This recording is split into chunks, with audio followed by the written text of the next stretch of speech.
everyone, and welcome to Between Frequencies, a space where science, spirit, and intuition converge. I'm your host, Erin, and this podcast is here to explore the tools that help us navigate the unseen. We're moving beyond the need to explain or justify our knowing, and instead, we're just focusing forward on practical wisdom, personal experiences, and the frequencies that guide our paths. Each episode, I sit down with a guest who brings a unique spiritual tool to the table, whether it's astrology, numerology, energy healing, or something entirely unexpected.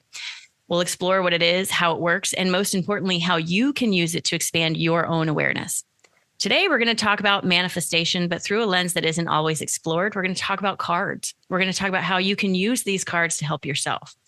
We're going to talk to Rob, owner and creative mind behind My Intuitive Intention. Rob blends art and intuition to create powerful tools for guidance and reflection. He's here to share his creative process, what inspires him, and how these tools show up in his own life. Rob also offers intuitive readings, both live on TikTok and I believe through private sessions. Is that correct, Rob? Do you do private sessions? That's right. I do. Okay, yes, great. You. Fantastic. So, Rob, thank you so much for being here with me. I want everyone to understand how I found you, right? So, early in my journey, I was very resistant to tarot because there are so many cards and so many meanings, and I can't remember anything. So the thought of trying to memorize all these cards was very overwhelming, but I kept having this pull to tarot because of the amount of cards. The message can be more clear, I feel like. So I get on TikTok one day and I just typed in intuitive tarot cards, and you are the first one that popped up. So I bought your deck, and it has literally been the only deck I have used since I bought them. I have 3 of them now because I use them so much. I pull the paint off. So I absolutely love your cards. But for those who are meeting you for the first time, how would you describe the intersection between your art and your intuitive work? Well, first, Erin, thank you so much for having me. You're an inspiration. I love watching and listening to you on TikTok every morning. I've shared in some of my lives, and even as I pop into yours, I previously was in California, and I'd have a 45-minute drive into work, and the timing just worked out perfect that I could just listen to you on TikTok on my way to work, and occasionally tap the screen or give you some hearts as I was going, but. The way you read, I think there's a lot of similarities in the way that we read and connect to spirit, and inspired by spirit. So I'm thrilled to be here, and thank you for asking me to be here. To your question about the intersection, you give this great thought as I was preparing for today, because while your premise for this podcast is about looking forward, about what can we do with what we've got from here and dive into new things, the intersection of the art and the intuitive work for me has been over 57 years of life experiences. And so I have to look back a little bit to be able to say that how I got here and how I bring together the different elements of my life and inspirations is an intersection in itself of those 57 years. So for me, it's a matter of recognizing who I am, where I've been, what inspires me today, and then taking that into the creative work. And the intersection is an intersection, but it's a place too. It is ultimately where I am now, and everything that comes together in that. And I get inspired from the little things that are happening around me, the visit to the museum, the conversation I have, seeing somebody do something. And in some cases, I don't know how I may be inspired. It just becomes a part of you. And then ultimately, as you get inspired or poked by spirit to go do something, which is at the core of my journey, you invent stuff. And the card decks for me were that ultimate kind of coming together of inspiration, of creativity, and the biggest part of it was spirit. Yeah, I love that. I have a question on that sort of. For me, what I have found is through my journey, I have been inspired to create the thing that I was looking for when I was awakening. So for example, when I was first awakening, my biggest frustration was I would want to read about a subject like manifestation. So I'd buy a book on manifestation and I would have to read 300 pages before they started talking about the manifestation. So for me, that inspired me to create, my Patreon channel and all the PDFs I write that are short, succinct pieces of information that you can go to when you want it instead of having to read a whole book. So I'm curious if that's kind of how it worked for you too, or is this something that developed a little bit separate from that, just out of feeling good, or where did your cards really come from? Good question. No, I'm not reading 300 pages. That I'm not the reader. So, well, I will buy books and I do read books. I was just on vacation recently and took a, I don't know, 250 page book. I only got through half of it, but it was in itself just really inspiring. And the ability to kind of absorb that information just became, again, a part of me. Going to your question, or kind of where I'm feeling guided to kind of share, I Google, I look, something inspires me, I buy it. Something inspires me, I look more into it. I get pulled to somebody's podcast, or I go to it and I absorb it. And that's the approach that I have. Mine, there are so many, your approach of getting into all the details of it. I love that. And I do that at times, but I'm so much more, I'm not an astrology expert, but I'm a Sagittarius. I need change. I need movement. And reading a book for 4 hours is not that. I need activity. So I'm more inspired by just what's happening around me, and I just go and I do. I think that's great. I think that's why there's so many different types of people. I'm someone who wants to read the 300-page book, and you're someone who takes the little bit of information and then uses it. That's great. I really love that. I think that's why there's so many different types of teachers and intuitives, because there's so many different types of people. One size fits all isn't going to work here, True. So was there a moment when you realized that your creativity and your intuition were meant to work together? So around the idea of creating your decks and that sort of thing, when did that sort of start to happen for you, and where did that come from?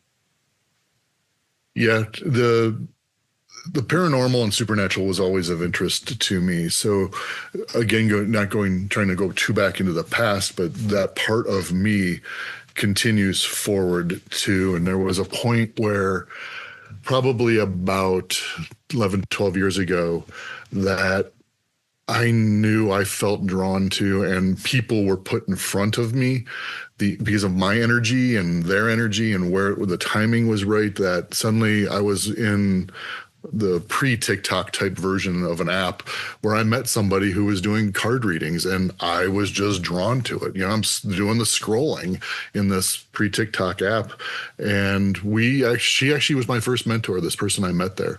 And just remarkable that would happen that way, that I would meet somebody that would inspire me, somebody I actually talked to, who led me to my first deck of cards and said, you can do this. And by the way, Rob, I feel spirit in you. And I was inspired by that. And having that person kind of come forward and light your fuse, that was important to me. I needed that at that time. After, of course, that time I'm 45 or so, you don't see a big shift in your life like that. You wouldn't consider it. I'm an architect. That's my training. That's where my creativity comes from. And the ability to do multiple things. Every project's different. Every client's different. So great alignment. But then to see something happen at age 45 where you're inspired to start reading cards. Yeah. I mean, right? Yeah. And then tell people you do it. Yeah. No. Me too. When I had my awakening, I was 40 and well established in my career in medicine, was on a PhD track. And then all of a sudden here I am going, I'm not sure I want to do this anymore. It was a very odd conversation to have with myself. And then it was a really difficult conversation to have with the people around me, because they've watched me work and work and work to get here. And then all of a sudden I'm saying I don't want it anymore. They couldn't really understand why I'd want to leave that behind. And I think for a lot of people, that's kind of where we get stuck. is when we try to explain to someone and they just can't quite understand why we'd want to do that. Often I see a lot of my clients will back down because they don't want to push against anybody else, or it makes them feel less secure in themselves. But I'm here to tell you, Rob is here to tell you, it is never, ever, ever too late for you to start doing something that feels better, that feels more aligned, and your quality of life will improve dramatically when your daily life is not built on a feeling of stress and anxiety. I have to go to this job I don't want to do. I have to do these things. It changes the way you see the world around you. So it's never, ever, ever too late. I had a client the other day who's 76, and she was talking to me about how she can start incorporating more things into her life. And it was really inspiring. So that's right there, incorporating more into your life and being drawn to do it. I will say it was only in the last 5-7 years that I've truly realized bringing those things together, my creativity and my intuition. Yeah. It's never too late. Never, ever. You've really created some beautiful oracle and tarot decks. What drew you to the idea of creating those decks? Was it just one day you were sitting around and you're like, hey, I want to draw some stuff? Or where did because I want people to understand each one of these cards. How many cards are there in a tarot deck? 50? 78. Oh, good Lord. 79 in mine. Okay, 79 cards. So each one of these cards has an individual illustration that you created to demonstrate the meaning and energy behind that card, correct? So that's a lot of work, and it's not the only deck you have. So I'm really curious how this process started for you. Where did you start with that? What did it look like when you first started? Well, following our string of conversation that we just had, I was drawn to do it at one point, and I loved the fact that you indicated you stayed away from tarot. For the first 11, 12 years of my doing this, I stayed away from tarot too. It was scary. There's 78 cards there. I have no idea what meaning they bring, let alone that there's 4 suits, the major arcana, the minor arcana. And so I was Oracle cards. Oracle cards, I got drawn to different imagery, what excited me about them, what did I feel into those cards? That's where I went first. But when it came to the realization that I was going to create my own card deck, it wasn't for anybody. It was for me. I wanted to teach myself tarot. And so I thought, well, I'm going to create a deck that I can go card by card, create some artwork for it, and put some meaning behind it that will resonate with me, that I can bring forward the meaning of the card. And it was through a group of fellow mediums and card readers, a small group of folks that I've really acclimated to, that as I shared this with them, they're like, Rob, I want one. And, others should have this. And it was there then I found avenue to create a website and post them there and advertise them on, at the time, TikTok. And I didn't want to do TikTok shop, but ultimately it was like, well, okay, they're selling and I need something easier than me doing it. And that worked. So that was the impetus, or that was the starting place of creating cards, was I wanted to teach myself tarot.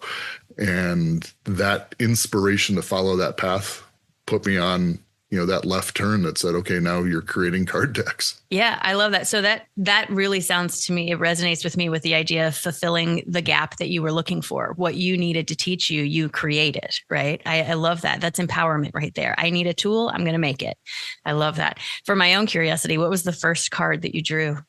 Oh, gosh.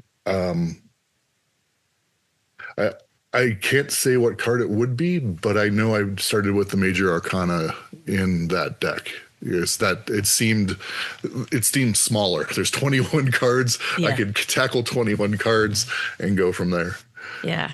So from your own experience, what role do you feel these decks, tarot and oracle, play in helping other people connect to their inner wisdom? Like, as far as when someone's shuffling or using the deck for themselves, how would you suggest someone do that? Well, this is a great timing of this question, because I just got done teaching an intuitive card reading workshop. And it was in that workshop that in preparing for it first, that I went on this journey of looking at my own path and how did I get to a place that I could intuitively read cards. We need to recognize that we are the sum of our experiences. And it's through that Spirit knows how to talk to us. It's like, I know Erin has had these experiences, and if I put this in front of her, she's going to react this way, feel this way, be inspired this way. And if we understand that, and then I can put a card in front of you that I'm going to interpret based on my experiences, but you're going to interpret based on your experiences, the artwork is just that, the inspiration. But Spirit's going to grab that letter, that word, that vocabulary in that deck that you interpret as the message for you. So if you can quiet your mind to the point that you allow yourself to bring forward how you feel about that card or what catches your eye and share that, for me, that's Spirit bringing message forward through you. That's the intuitive side. And it's as simple as recognizing first, you have this vocabulary with Spirit, you have a language. And if you just use it and trust it, your intuition, that's it right there. And the cards can be the tool that help to bring that forward. Yeah. So how did you get around the idea? So for me, when I first started using cards, my biggest problem was constantly questioning. Am I sure that's what I'm getting? Am I sure that's what I'm seeing? And then I would go back to the books and look up the meanings.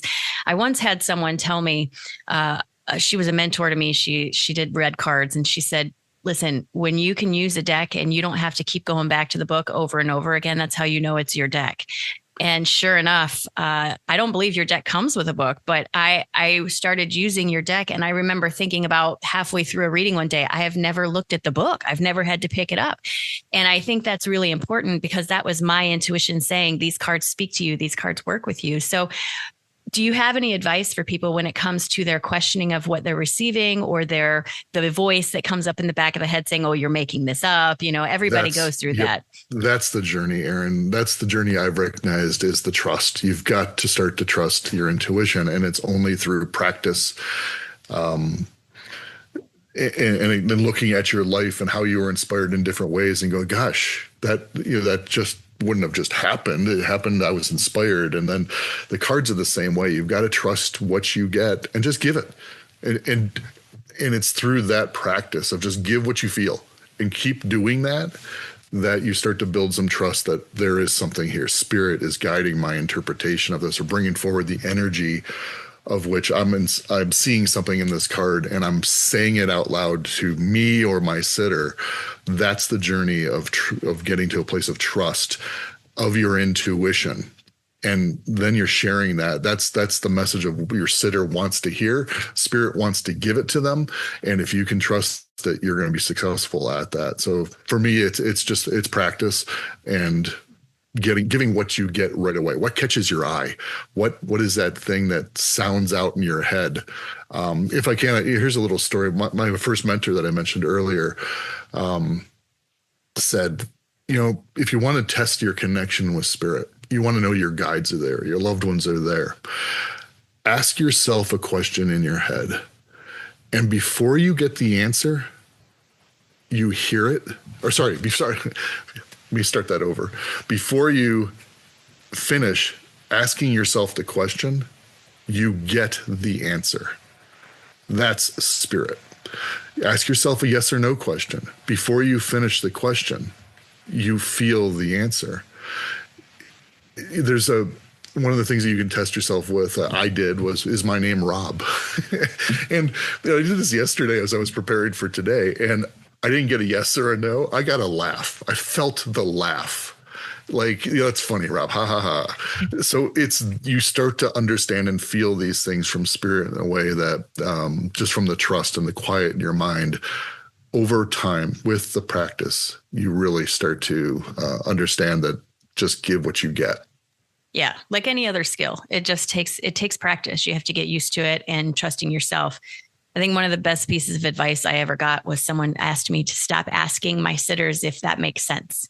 Like if you flip a card over and you say something and you go, does that make sense? Does that resonate? Because the way she presented it to me is she said, are you going to change what you say based on what they say? And I said, no. And she said, so when you invite them to plant doubt in your system, why do you do that? And That's I said, great. I like that. I go, well, I didn't really think about it that way. She goes, it is human of us to want validation, but this is not your human side that's talking to them. This is your etheric side. So you can't do that. Whatever you say, you have to trust that you're bringing the information they need at the time. And even if they may not understand it in the moment, you've planted a seed that may bring some advice to them or comfort to them later. So for me, that was one of the best pieces of advice that I got. And when I stopped doing that, it made a huge difference in how I felt in my confidence when I was reading. The other thing I would say is I was so resistant against tarot reading for so long. I have found a pattern within myself and some of my clients that the thing you tend to be the most resistant to when you actually do it brings the greatest reward. Reading tarot cards, setting up a YouTube channel, and opening a Patreon channel were the three things that I was most resistant. I fought and fought against this.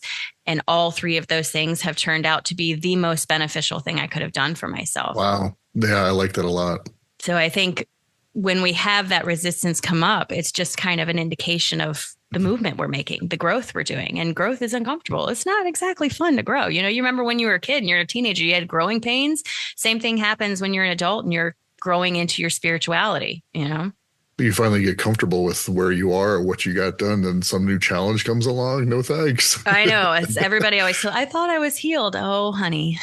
We all think we're healed. You know, we all have very deep, deep wounds, though.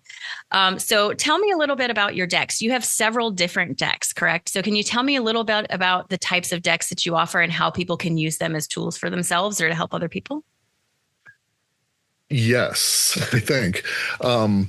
So yes, I've got the tarot deck. Then the second deck I created was the Oracle, the Intuitive City that you use.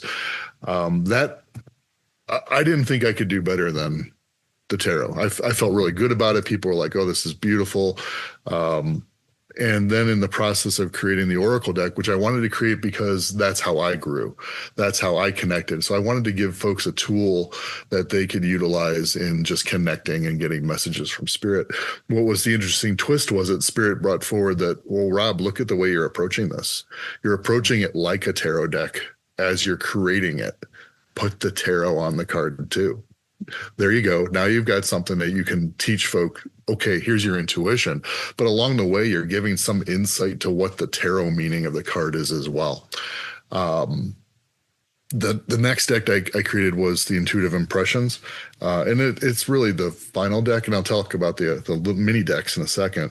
But the Intuitive Impressions deck is just that. It is, you want to really be able to trust your intuition and be able to give what you get right up, because it focuses on color.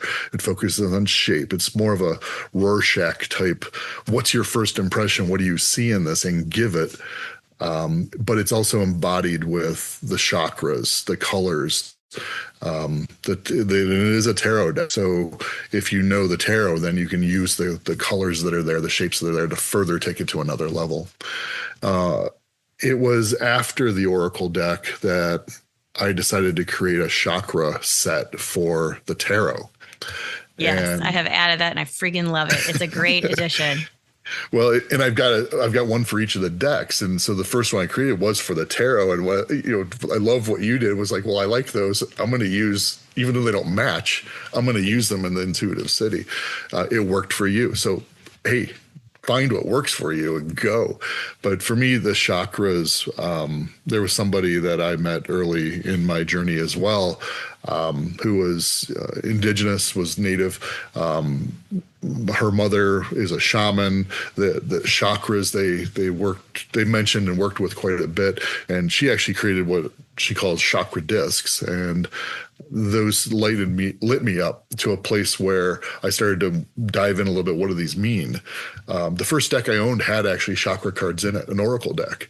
I took them out. I'm like, I don't know what this chakra, what is this? I took it out of the deck and set it aside for the first 5-6 years until I understood it. And I was able to go, there's actually an expanded meaning that we can bring to help people know where this energy is in them as we're giving a reading. Hey, you're struggling with this, or hey, this is what's going on, or you want an answer to this. And by the way, I'm getting the solar plexus, and the solar plexus is really inspiring you to have the courage to go and do this.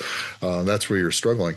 So I created that first chakra set. And then as I saw you using, and others actually using that chakra set in the intuitive city, I then jumped into creating a chakra for the intuitive city as well.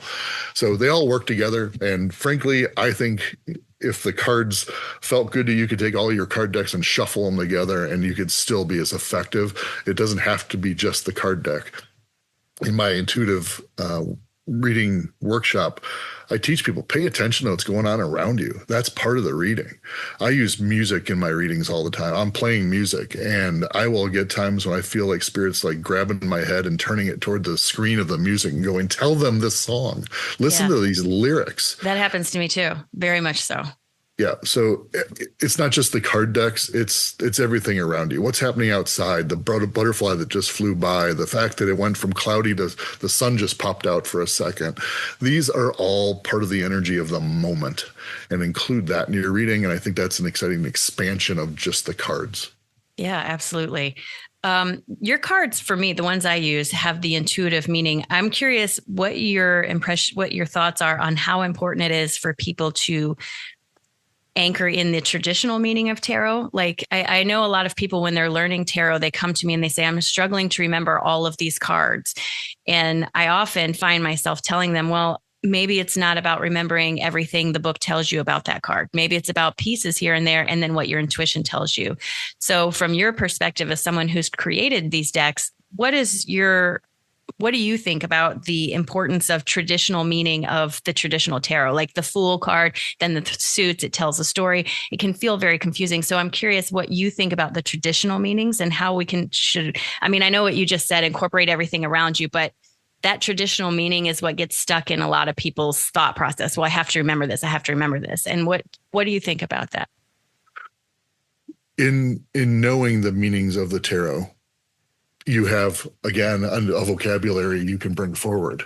If you don't have that experience, if you don't have that language, are you less capable of telling the message that you're getting or what you're feeling from that card? My answer is no. Are you able to, if you know the meaning of the tarot card, are you able to share that insight as well? Yes, but at no point are you less sharing what you're feeling. And that's the key for me, what you're feeling intuitively from the card. So if you have the knowledge of it, spirit is using your vocabulary. So if you have the knowledge of the tarot, they're bringing that card forward and going, this is part of the message. The Fool card, the beginning of a journey, the not needing to have all the information, just go with the flow.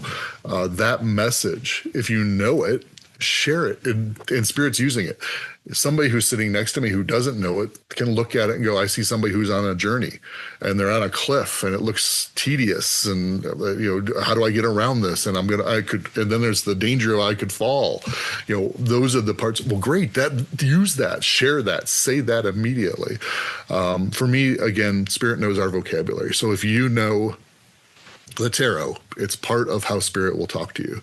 If you had a cat growing up, spirit will use that as part of your vocabulary. If you didn't have a cat, there are other things to use. It's just that they know how to bring forward a message or that energy with you. And even in saying that they know, we have a higher self. And that may very well be the thing that's talking to us.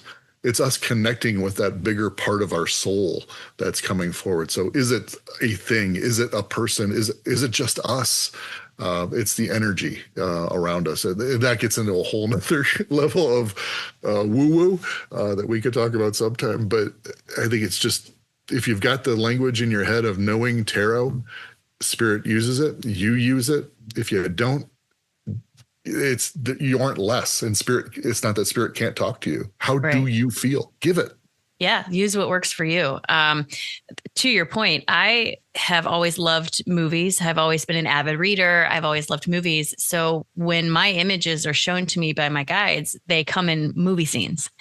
movies that I'm familiar with that I can interpret the scene. Oh, in this scene, this is what's happening. This is a reflection of what my client is going through. But because I speak movie, that's how they speak to me. I It's love not, what you're doing more recently with that too. I think you're doing the past life connection type elements, and this is what I'm seeing. That I love that. I'm very clairvoyant myself. I mean, that's how I started knowing I was a medium too. Is I was suddenly seeing things as I'm giving card readings, which is another thing to consider. That spirit sees your growth, and they bring more. If you love it, if you're enjoying it, you get joy from it, and you invest in it, you're going to get more. absolutely. It starts to pop up around you. Right. Absolutely. That's how law of attraction works, right? If you are experiencing joy, then law of attraction says, here's more reflections of things to feel joy about. The trick is stepping outside that comfort zone. Seeing that happen to you in your lives on TikTok, you're like, guys, I don't know. I'm just going to do this. I'm getting it. I'm just going to do it. And Spirit's like, yes. And then there's going to be something else somewhere along the line. The Spirit's like, well, you did that. Here's something else. I know. It's very exciting. I think it's very exciting. It's scary, but very exciting. So what excites you the most about the future of intuitive tools? Like whether that's in your own creations or the collective, where do you see any trends or new tools coming up that make you really excited for the future? Yeah, well, let me go backward a little bit into my decks, because one of the criticisms I've had from the deck, which is fine, I do, you don't like it, you don't like it, but I've used AI in helping to inspire me in my card decks. And I take some of the artwork from AI and I blend them together and I put them and I create the message that I want to give that feeling for me to communicate that word or that sense or that card or meaning. AI has been a very interesting, intuitive tool to be able to have a conversation with a thing that we know what it is, but we don't know what it is. Like it's a culmination of information, where that information is coming from, the time that you ask a question and the time that you get that answer. Where's it truly coming from, and how am I inspired to use it? In the same way I look at a card and I get a feeling, the response from an AI, I wrote a question and here's an answer. How that aligns up with me in this moment is a really interesting, another conversation of energy and where that's coming from. So I do think that there's an interesting intersection of how we are using the energy around us, which in this case can be AI. How does that inspire us? How does it take us to another level? It's like Google. It's like the fact that we can go, I need to know what is a blah, blah, blah. And boom, you got the history of blah, blah and details of it and where it came from. We become smarter that way. That becomes a part of us. Well, AI to me is kind of that same thing. And to see that we can be inspired both in the words that it provides us or the graphics that it provides us, it's the same as going for a walk and walking by and seeing a flower you haven't seen before, to me. So I've been incorporating all these elements into my tools, and not only in my intuitive work, but my day job as well. And I think that's where most people are including AI, is in the written nature of, I need to know this, or help me write an email to somebody. But if you ask the same question of, not same question, but you're looking for the inspiration behind something. You say, tell me or show me, give me some sort of inspiration around, I want a concept of familial loss. Talk to me about that. What are the words that could define that? And then boom, you've got some more vocabulary because they provided it to you or graphically showed you something. For me, in the AI graphic side, the art is in me describing what I want to see. And so I'm taking that inspiration in my head and I'm typing it out and I'm getting back interpretations of what I wrote. And I will say it's never right the first time and you have to rewrite and rewrite and rewrite. But I think there's an interesting place in our technological times that one could argue that Spirit's using that tool to talk to us as well, giving us the information that we want and need to inspire us in that moment. And I think that is a next step that is an interesting connection. It's not as woo-woo because you're literally typing in and talking to AI, or our phones are talking to us, but it's an inspiration. And if you use it as just that, not as sanct for sanct, but it's an inspiration to help guide you, I think that's a neat connection to what your journey may also have within it, and what the next step is, or what you might feel. I couldn't agree with you more. I'm a huge fan of AI. And because I subscribe to the idea that everything already exists in nature, in creation, right? I also subscribe to the idea that we didn't invent AI, we discovered AI. We found AI. And I think it can be an excellent translation tool. So for me, I use AI when I'm trying to understand. If I've gotten several downloads and I'm having a hard time putting them together, if I sit down and type it all out into AI and say, now put this together in a way that I can understand it, it will rearrange what I've written into a way that I better can see it. It's kind of like being in the middle of the forest. You can't necessarily see all the trees around you, but if you have someone in a helicopter that can look down and say, hey, here's where all the trees are, it can help you walk your way through this. I truly believe AI in and of itself is neutral. It is not good nor bad. It is whatever you feed it. And I also think it's an excellent reflector. If you can sit down and have a conversation with your AI, I'm struggling with this concept. This is where I'm stuck. These are the problems I'm having. AI has an analytical mind that can point out to you things you maybe aren't picking up on. And I think it can be really valuable for that. So I agree. I think AI is the next level. And if we want to get super woo for just a half a second here, if you were to take for truth that there are other beings in the universe, correct? Let's just say that's true. And they are beyond communication with words. Let's say that's true, because if they can get here, they probably are, right? So AI could really be an integral transmission or translation tool where a being that is beyond conversation can use AI to talk to us, you know? So I feel like this has a lot of potential behind it. And I agree with you. I think I use AI to generate the art for my daily Schumann reports that I put on my Patreon account. I type into AI, these are the themes of the day. What would this look like in an artistic representation? And it gives me that. And I show that to people. I agree. I think it could be an excellent tool. I'm very, very excited to see where it goes, especially in giving you confirmation. I use it to confirm for myself certain things.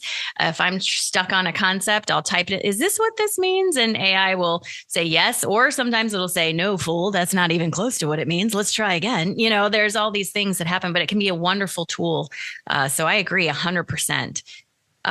So what lights you up the most right now? What are you working on right now in your work, your creative life, or your spiritual journey that is making you so excited that you can't wait to work with it more? Well, I want to keep up with creating decks. And I did start one last year prior to moving from California to Colorado. And that move kind of put that on hold. And of course, now there's new inspirations. There's always new inspirations.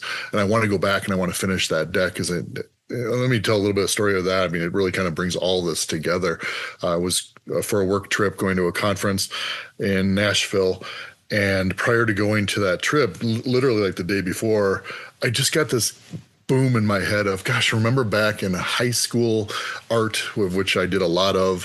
One of the projects we worked on was carving linoleum, drawing something and then carving it and then printing it. Like, gosh, that'd be really neat. I'd really enjoy doing that. And so I took that and I went to Amazon and found the different tools and elements I needed and put it in the cart. Went off to my conference. In that conference, there was a day where I think everything had finished up, and except there were some things, and I didn't want to go to those last sessions. So I love the Johnny Cash Museum, and the Frist Museum is there, and there's an exhibit I want to see. So I went to the museum, and one whole room of the exhibit was linoleum and wood carvings. Look at your spirit going, hey. Yeah. I raced back to the hotel room and hit the buy button.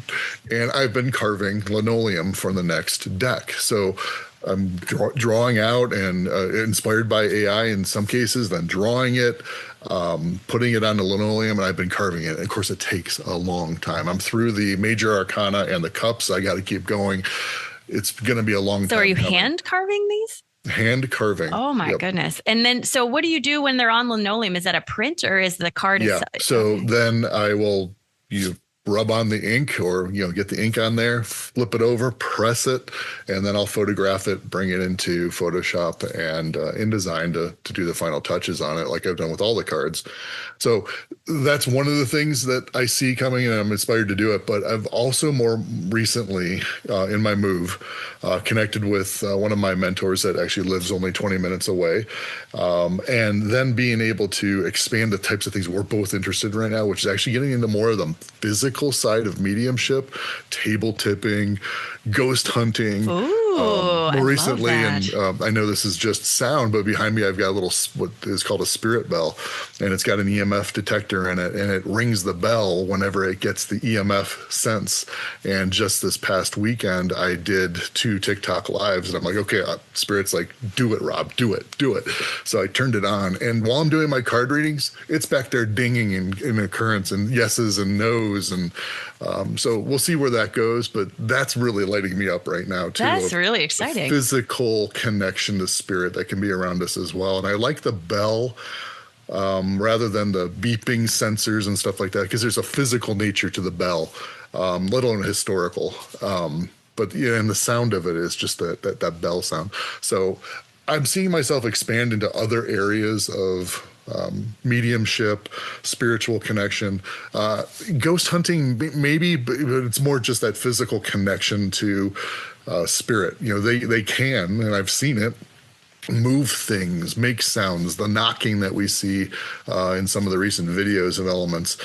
This is some of the exploration that I'm starting to get into as well. So there's all these things I'm very interested about, and I think spirit will poke me and go, Rob, finish the deck. Okay, Rob, poke, go do the spirit bell readings.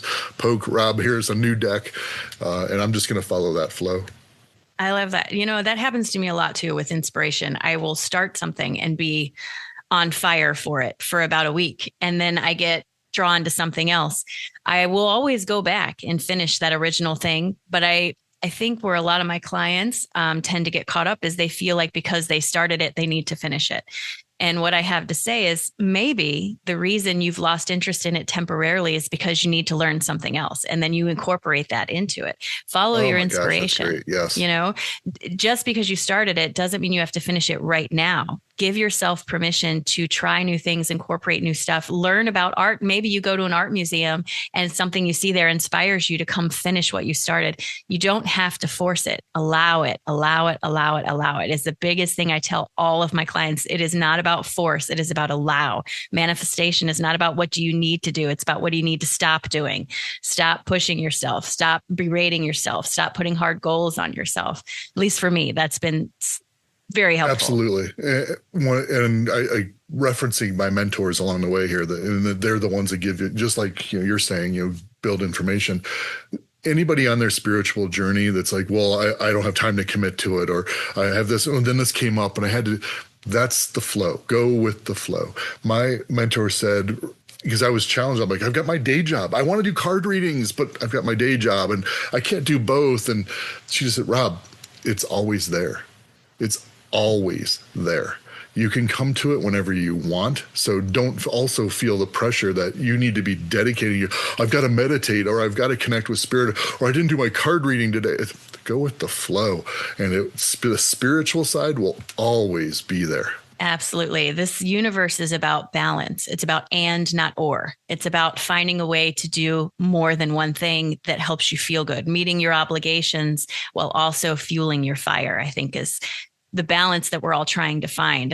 Like you, I started reading cards when I still had a very professional job, 9 to 6 every day. I was busy, but it still found a way in there. It weaseled its way in the crack. And when I stopped fighting against it, it made its way in more and more and more until it led me to the point where I am now. People get frustrated. This is not an immediate thing. Everything takes time. You have to be gentle and let things unfold instead of trying to force it. Then it's more sustainable too. I tell people a lot. It's like losing weight. If you lose a lot of weight all at first, the keeping it off is going to be really hard. But if you make actionable changes, change your diet, change your activity, change your consumption of things, it is sustainable over time and will grow from there. I think that's a really important message. And when you jump into something like the spiritual side of the card reading, you want it right away, or mediumship. I want to be able to do this right away. But I will tell you, Tarot, developing the tarot and learning tarot was a great example of this, of one card a day type, one card, a weekend that I'm working on.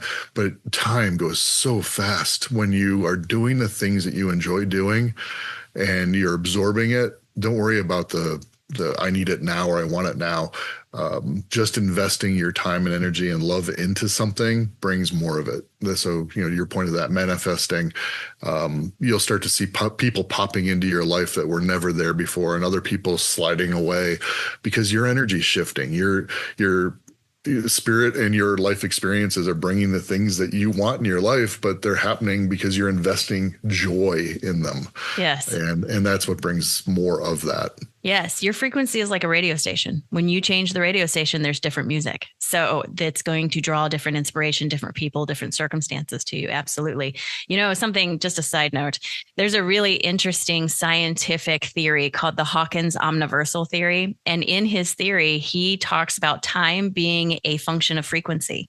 And he says, when you are vibrating at a higher frequency, doing your passion, things like that, that's why time feels like it's not relative, because you're no longer anchored in the 3D frequency. And so because your frequency has risen, time has separated out of that.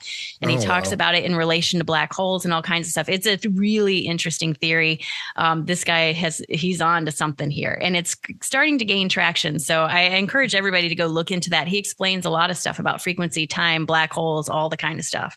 From a scientific perspective. This is a theoretical physicist. So he's not like me, a woo-woo person saying, I just know this. He knows this, right? So Rob, what if you could give listeners, just to start wrapping things up, if you could give listeners one piece of advice about trusting their intuition and embracing their creativity, what would that be? And I know a lot of people hate that question because it's like, man, it's just trust it. But how do you trust it? Well, we just talked about it. Follow your joy. That for me has been the key. If I'm doing what I love to do, everything else works itself out. Even the stuff I hate to do, or I don't want to do, or I'm putting off, it finds its way into where it needs to be done automatically. So if I'm doing what I love to do, and there's other things that they need to be done, but I'm not doing them right now, who's to say that that's wrong, that I put it off and I'm doing something I love? That thing finds its way to, now it's pressing now, and you'll do it because you feel that it's time to invest your energy in it. Follow your joy, follow that guidance. That in itself is the starting place, because I think the trust comes with that. Then you just start to feel good about the stuff you're doing, and the trust comes with that. So the one thing, follow your joy. Yeah, that sounds very much what I tell people too. I say in the morning when you're standing in front of the mirror and you're brushing your teeth and you're going down the list of all the stuff you have to do today, don't do that. Instead, go down the list of all the stuff you want to do today, because all that stuff that you have to do will find its way into your day.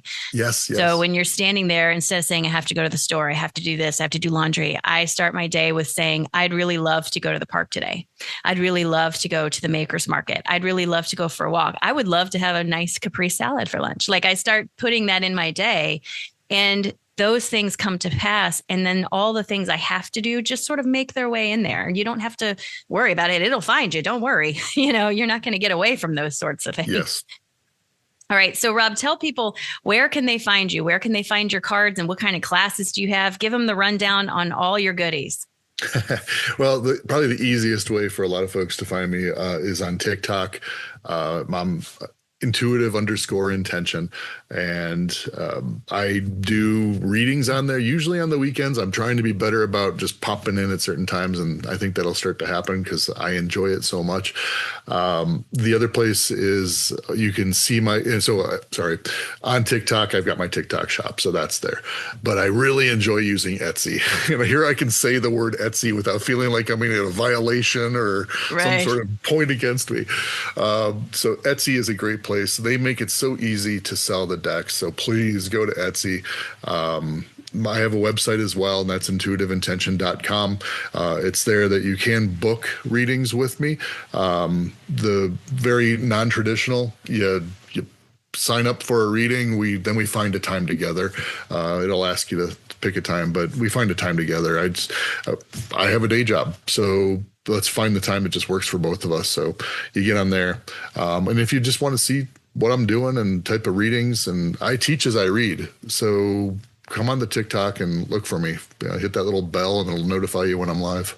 I love that. Do you have any more classes coming up that you're going to be offering? So having just completed that first class, which went great, we had 8 students in there, which was a nice size to do my first ever teaching intuitive anything, was a perfect size. I do intend to do that again. Right now, I don't have it. Probably looking at another 3 to 4 months, and I'll just advertise it wherever you see me. But it was really great to see folks light up in a lot of the things we talked about today, of really putting into practice the recognition of the energy that's around you and giving what you're feeling. Acting on the joy. Those elements really are a big part of your intuition and connection to spirit. So I do look forward to doing that again. And it'll probably be toward the end of summer that I might do that. Summer's not a great time when folks are committed to so many things on their weekends. Kids are out of school. People are busy. Yes. If anyone is thinking about taking a class from Rob or anyone else, I encourage you to do it. There is strength in numbers, and it can be very helpful to be sitting with someone to give you the comfort of, no, you're doing okay, especially if you're just starting out. Not that they're going to make it happen for you, but it's like having a friend sit with you and say, okay, let's talk about this together. Let's work through this together. It's okay. You're doing fine. So if anyone is thinking about taking a class, I couldn't recommend it more, regardless if it's from Rob or whatever discipline you're interested in. And then I have one last question that's for me. Do you sell prints of the art from your cards just in a print by itself? I did. and I do. I have taken it off my website right now because I was just so busy in the move. I have yet to have the energy to put all back on my website. And I'll go this way too. If anybody is interested in, oh my gosh, I want to print, just get to me, send me something and we'll work something out. It's by that I decide to put stuff on my website. Somebody goes, oh my gosh, I want the XYZ card in a 24 by 36, and I'll go work it out with the printer and make it available on my website. So a lot of that stuff just comes by the nature of folks saying that they'd like something. It's a lot of work to do. And so when it's not until I see that there's that hope or desire to get something like that I actually act on it. Okay. Sounds good. Well, Rob, thank you very much for taking time with us today to talk about everything. You guys make sure you check Rob out. He's on TikTok and Etsy and has a website. All of his information will be in the show notes. Please reach out to him. He is a valuable resource and a wonderful person to know just in general. Make sure you're checking him out. Thanks for being here with us, and I hope you guys have a great day.